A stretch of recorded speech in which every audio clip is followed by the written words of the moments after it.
Well, good morning. It's good to see some familiar faces. I talked to some of you yesterday downstairs, and good morning, good afternoon. You guys have your cookies, your coffee.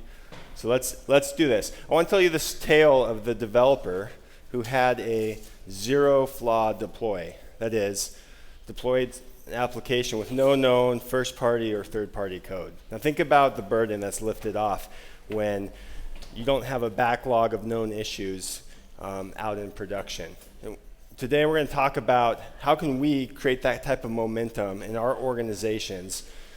So I've titled this Shaping the AppSec Culture.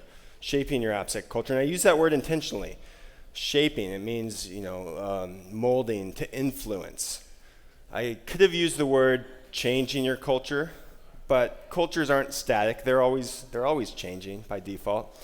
I could have said building a culture, but I don't know how to build a culture, and creating a culture, I don't think that's something one person can do. So I want to give you some ideas into your head that you can take back to maybe influence the discussion of application security at your organizations. So I got an email a few weeks ago from an operations lead at a company. Think of this person as like a Jira administrator or a GitLab administrator. And he said the rollout of the AppSec tool in our CI/CD stages is going well. So right there, that tells me this organization has some momentum. They've got a rollout plan. They've rolled this out in some teams. They're working on it on the current team, and they've got a plan to move forward. This week, we also had our first instance of the tool acting as a gate for dev deployment. So that also tells me this organization has an executive mandate. They have the ability to put a gate on whatever pipeline this is. Someone in the company is saying, yes, we will stop this from going to production if there's a vulnerability that meets our policy. And the scan detected an instance of CWE 611, a recent addition to the OWASP top 10, I believe. And this is awesome coming from someone who's not on the security team, not a developer. The operations team is using the CWE flaw categories to refer to a vulnerability that was stopped in this automatic SDLC integration with their security tool. And the gate triggered the right discussions with InfoSec, which was pleasing. So right there you have it. A developer introduced a vulnerability, CWE 611, into their application. And what happened? Well, security didn't come down and just hammer on that developer. The developer didn't get fired. They just had a discussion with the development team, the operations team, and the security team. Now, if that sounds like a mouthful, we could just call it DevSec and Ops, all working together to have that continuous feedback loop where that developer is now learning what that flaw is. And by the way, if you don't know what CWE 611 is, that's XXE, XML, External Entity Injection. And we're going to be talking about this more, but I think that's something, my goal in this talk is you walk away, if you don't know what XXE is, you're going to know about it. You're going to be able to talk about it with other people on your team. And really, if you've worked with XML or you're working with anyone who does work with XML, then this is something that we want to be talking about. So not every company is at that stage yet. And I kind of see three mindsets that organizations typically have when it comes to application security. And the first is the reactive mode. This is where we're doing some type of application security, but the code's already in production.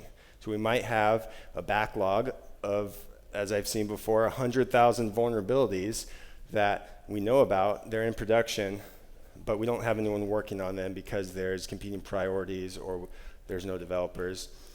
And these are companies that typically are doing some manual pen testing. Maybe there's a 2-week period at the end of development where a cybersecurity team has some authority to do pen testing, or you've got your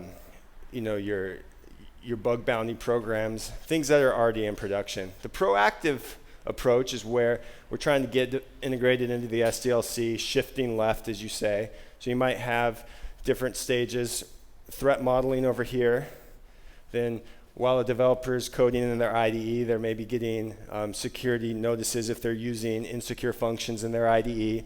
Then when they commit it to their code repository, they're doing a post-build or post-commit step to analyze that code, look at their first-party, third-party code. Then you have a Jenkins or a CI server that's maybe uploading it to a sandbox test area, analyzing all the code from all the developers integrated. And then by the time you're going to production, you've already got a clean policy scan there for whatever tools you're doing. So that's more of a proactive approach where you're trying to fix the flaws when it's cheaper. And then the exposed mindset, that's really when there's been a breach, your company's on Brian Krebs, or there's a PR, there's a legal approach, and now you're still putting all the work in, but you're doing it in a reactive way there. And so in all three cases, it comes down to building trust. Either you're restoring trust, you're building trust, or in the reactive approach, I could argue you're just kind of, you've got that capital there, that trust in, but you don't know when it's going to run out. So 20 years ago, there was a story in a well-known political magazine about a 15-year-old hacker who had broken into a Palo Alto company called Juke Micronics, changed their webpage, and then hired an agent to represent him to the company so he could go in and fix it when they couldn't fix it. Has anyone heard of this story, Hack Heaven? So this is, anyway, let me tell you more about it. This guy, 15-year-old, said, I'll fix the vulnerability, but I want a Miata, I want to pass to Disney World, and just show me the money. And the company was like, yeah, we'll do it.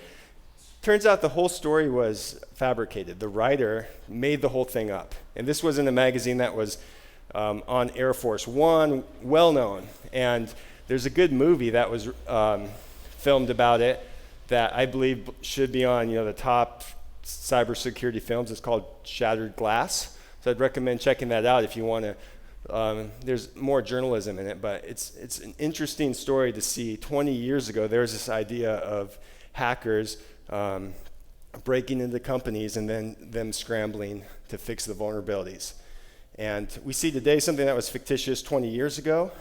That's the place a lot of companies are in. They're just waiting to see what comes in and kind of responding to it. So we want to reduce the risk by remediating software flaws earlier on. And how can we in this room kind of get some momentum in our organizations for that? So companies are trying to get in front of the problem. I just pulled up the most recent survey, and the top 10 highest paying cybersecurity jobs, in the top 5, 3 of them are application security related. So if you're a developer, and you just start talking about security with people in your company, even if you don't have an official security role, you're going to start filling that need. There's vacancies there. There's not enough people to fill these jobs, and companies, they're expensive jobs to fill. And so there's a need for people who are already working on tools, developers, to be having these application security conversations, talking about XXE when you're doing XML work. And parsers and things like that. And there's a little bit goes a long way. Just by becoming that, you don't even need to be that official security champion, but just having those conversations is going to show that expertise and help put you in a position to shape the culture. Even if you don't have an official mandate or title or role, you can make a big difference. So when I look at companies, and my role as a program manager, I go in the consulting role and help companies set up application security programs. I can kind of put them into 4 buckets in terms of maturity. And we talked about the reactive approach. That's where you're doing kind of ad hoc application security. And so typically manual penetration testing, you're just looking at your critical applications, you don't have a lot of time, and It's very manual, it doesn't scale. The baseline approach is when companies start realizing we don't know what our risk is, we don't know what the threat landscape of our applications are, what our perimeters, what our inventory is. We just want to start baselining everything to see what we have. That typically starts with your business critical apps. You might look at your disaster recovery list of what order do we bring our apps back online if there's a disaster, and just start going through. Do we have a clear view of the application vulnerabilities in those applications? And that might include more testing. You might be looking at your first-party code as well as your third-party code. The expanded approach, that's really when you start getting the momentum, you see the culture changing. And perhaps this starts with looking at your inventory of your applications and then putting a plan in place. If you have 1,200 applications, or if you have 150 microservices, or whatever, how are we going to get out that in an automated way that's going to scale, where we don't have to hire more people and where we don't have to spin up a large infrastructure, but how can we bring solutions and tools to the problems to bear that the developers can use to make sure they're writing secure code. So that's the expanded approach. We're starting to get a 3-5 year plan going, and the advanced approach is really we've got a track record of application security. Things are going well. We've got framework, we've got governance, we've got funding, and going from there. So general buckets, but it's helpful because if you know where your organization falls, then you can start thinking, how do I get to the next level? So an analogy, an equestrian analogy. Here we are, city slickers in Seattle in the rain.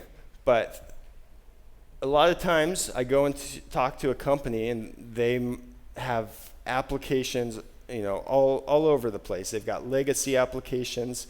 They've got next generation development, cloud applications, you name it. And a lot of the times I look at that and it reminds me of the Kentucky Derby game at the local fair.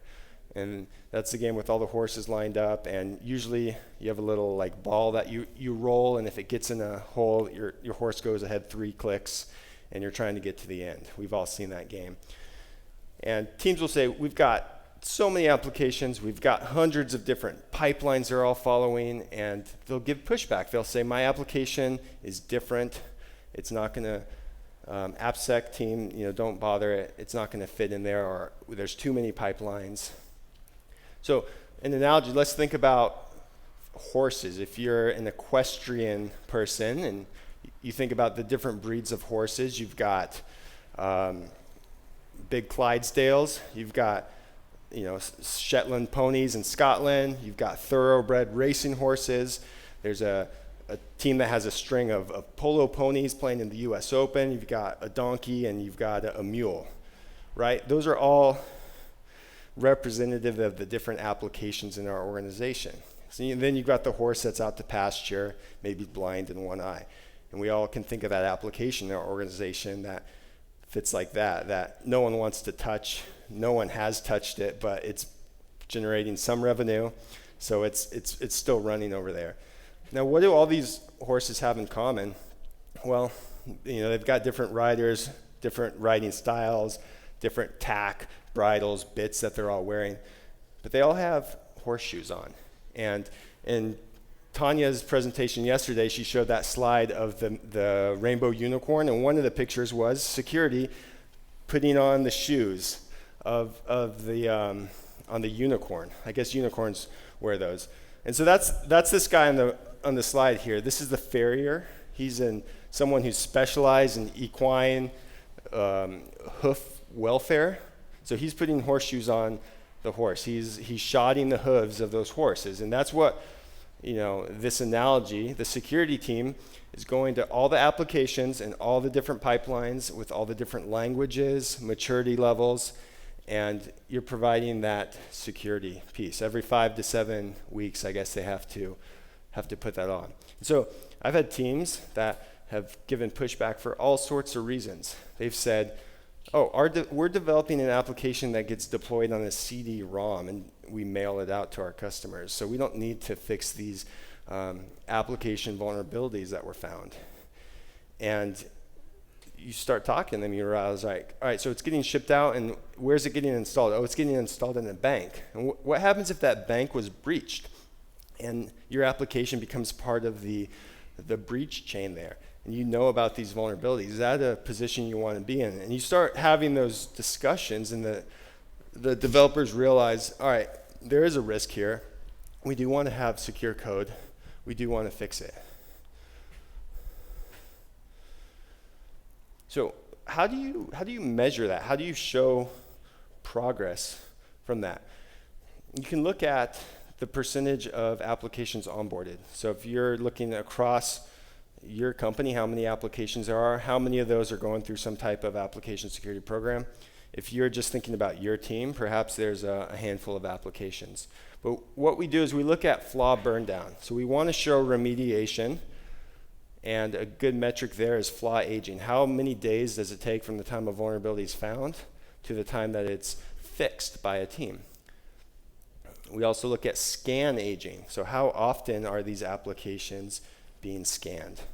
And what are the different analysis types? If you're doing static testing, dynamic testing, software composition analysis, manual penetration testing, how frequently are those happening? And then what is the paper policy at the company that states what the requirements are? So with those three things, you can look at, say you have 12 different teams, you could look at the ones that, which ones, this team has scanned 50% of their apps, and the average day to fix a high severity vulnerability is 12 days, and this team over here, whatever. And you can quickly see where the pockets of resistance are in a company when it comes to application security development.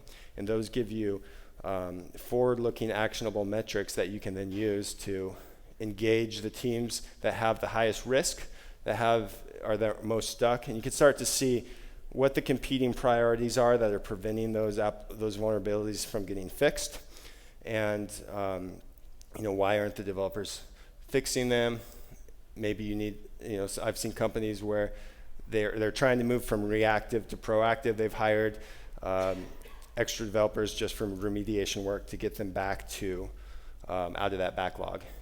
And this is just an example of a dashboard where you could show every business unit, flaw aging by severity, the percentage of flaws that are within the company SLA and policy. And you could start looking for ways to get the most value out of the least amount of work, essentially, by targeting those apps where they've got a lot of vulnerabilities. On to breaches. So I thought I could, kind of rehash some of the recent breaches in the news, try to drive a sense of urgency. Application security is important, but we all know what those are. Some of us have gone through those. So I thought I would take a different angle to try to show the timelessness of breaches. So I want to go back 2,000 years ago. If you remember back in your history class or your English class, this first one is a story of a breach of the city of Alexandria. And I'm going to just read a paragraph from David Duncan's book, Calendar. It says, "As night fell, a small ship slipped under the sea chain defending Alexandria's harbor. It was raised by the guard who bribed to let it pass, and the boat, on this balmy October evening in 48 BC, strolled quietly through the black waters, past quays and warehouses full of grain and treasure. Skirting the fleets of Egyptian and Roman warships, the boat carried a cargo that would not only transform two great empires, but lead to a revolution in measuring time that's directly responsible for our calendar today. After the boat landed, unnoticed on a stone wharf, a Sicilian named Apollodorus leapt ashore, carefully lifting onto his back a rolled up coverlet, basically a bed linen or a carpet, that was tied at each end. And Apollodorus carried his load past the Roman sentinels, explaining by the light of torches that he bore a gift for the recently arrived Julius Caesar, dictator of Rome. Led to the general's apartment in Alexandria's royal palace, Apollodorus greeted Caesar by unfurling the carpet, and out rolled a woman. And this is, if you remember from history, Cleopatra, infiltrating kind of the defenses of the city of Alexandria that were held by her half-brother Ptolemy, and getting an audience with Julius Caesar, and she was rolled up in a blanket. So you had an external entity infiltrating the security measures. Not quite XXE, but the same idea there. And then going back to your English class, you guys remember this, the Trojan horse. Even that phrase, Trojan horse, has entered the cybersecurity lexicon as something we see. But how many of us have kind of read the story of that? And so this is from Virgil's Aeneid. It's just a couple paragraphs. It says, "We cut the walls up and we opened the city and we put rollers underneath the horse's feet and we tightened ropes around its neck. And the great machine, it climbed up to the fortress, pregnant with arms, full of soldiers. Young boys and girls around it sang hymns and touched the ropes in their joy as it loomed into the middle of the town. The heroic walls of Troy, the god's home, my country. 4 times in the gate itself it halted. Weapons clattered in its belly, and we pushed on, blind with passion and distracted. And it set the monster in our sacred stronghold. Cassandra spoke then, echoing the future. But by the god's will, Troy will never listen. Greek ships signaled with flame. Men in the shelter of the horse slipped the pine bolts and birthed the Greeks. And the horse gaped up into the sky from its wooden case. The eager chieftains slid down the rope, including Ulysses, and they swarmed the city, sunk in wine and sleep, slaughtered the guards, opened the gates, and let their comrades in, uniting ranks as planned." And so, don't be like those cities. But we want to proactively shape your AppSec culture rather than reactively rebuilding, the brand reputation, the trust after a breach happens. So how do we do this? You shape the culture by turning the ship slowly. A large ship turns slowly. There's a lot of mass there. Identifying the goal, getting that top-down support, that bottom-up grassroots momentum, and a process in place. And you can take it from a lot of different angles. I've talked about starting with your application inventory and just looking at what percentage of that has been tested for vulnerabilities. And you'll find that you probably don't have a master application inventory. So that's something that an application security program a project that it could attach onto. Look at lead developers. If you have 500 applications, that's a lot to get through, and it's going to be a bottleneck for one person trying to manage all that. But if you have 10 lead developers across that who each oversee 50 apps, that's a lot. But you could just chase those 10 lead developers, or you could work to become that lead developer who's going to be proactive about the apps in your purview there. And then you want to engage the information security management team. So you're always going to run into the scenario where whatever tool you have that's reporting on your code vulnerabilities is going to come into conflict with what that developer thinks needs to be done or with the risk appetite of that company. And you need someone at your company who can lead and make those risk-based decisions. So that's going to be an example where we have a vulnerability, but maybe there's a compensating control in place. And so instead of fixing this with a code level corrective, we're going to put it through a mitigation process because that risk is mitigated. And then you want to attach this onto the projects or the problems that your organization is facing, identifying what the business goals are. So if you're going into digital transformation, or if you have a cloud migration, we've even seen companies as part of their data center migration add application security on as part of the checklist. So an application isn't considered migrated until it goes through the application security onboarding as part of that process. Because it's too hard to try to do this as a standalone project on top of everything else you're doing. We see it with the microservice, re-architecture. And then key part is making sure that developers have the resources not only to identify the vulnerabilities in their code, but to fix it. That's where having developer coaches is key. Remediation advice. You don't just want to throw a PDF of vulnerabilities into someone's email box and I mean, think about that. If I'm writing code and I'm introducing vulnerabilities, the reason I'm doing that is because I don't know how to fix those, or I don't know about it. And otherwise, I would have fixed it. So a lot of times, I'm going to want to get someone to show me on my code what's the least amount of effort I need to do to fix this, to understand it. And so, that security training fits in there. One of the things some of you guys were doing downstairs before this was, code training, right? XXE is one of those vulnerabilities, OWASP top 10 category A4. And so making sure that you've got those people who can be resources to help in that case. And you want to start advancing your application security program to the next stage. And if you want to take a picture of this, I'm not going to read it all, but the idea is whatever stage you're in, you want to put a plan in place to go to the next stage. 30, 60, 90-day goals. What's the organization that needs to be involved? Who do we need that support from? What's the escalation process going to be? How are we going to engage these teams?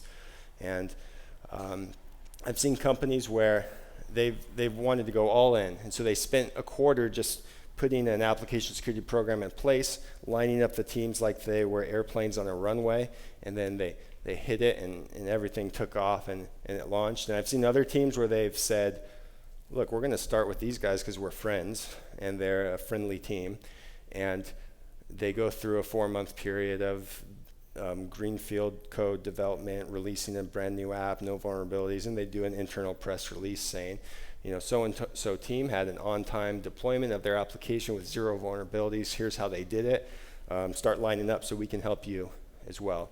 You want to get that integration, that automation going, and you want to start talking about application security daily with developers. And then, for each one of those stages, we can have a checklist of things that you can work on. And you can easily put a plan in place there. I'll leave that up for a second at that point. So again, it's developers, it's security, it's operation, it's sometimes you want that third-party independent kind of auditing of what the paper policy says and what the actual process looks like in reality, and where are the gaps and why are those failing. So let's conclude with another look at CWE 611. Maybe you're not writing applications that are using XML. So why do I need to know about this? But you do. One of the IDEs that's out there that probably some of you in the room are using, hopefully you have a patched version, but one of the IDEs that's out there had a CWE 611 vulnerability. It was vulnerable to XML external entity injection.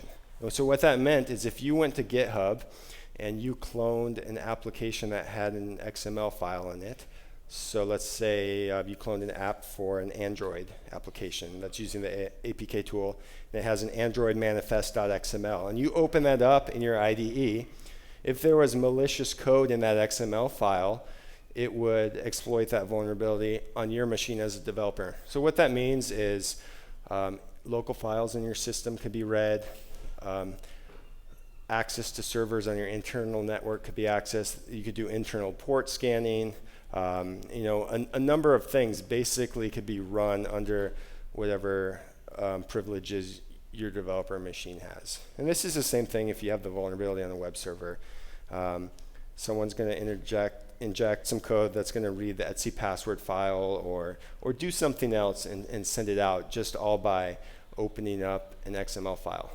And so that was something that, if you just cloned something on GitHub as a developer, you are now being exposed to. And so even if you're not writing XML, knowing what the OWASP top 10 are, knowing what these vulnerabilities are, and talking to the people at your organization is going to create that momentum, create that culture change.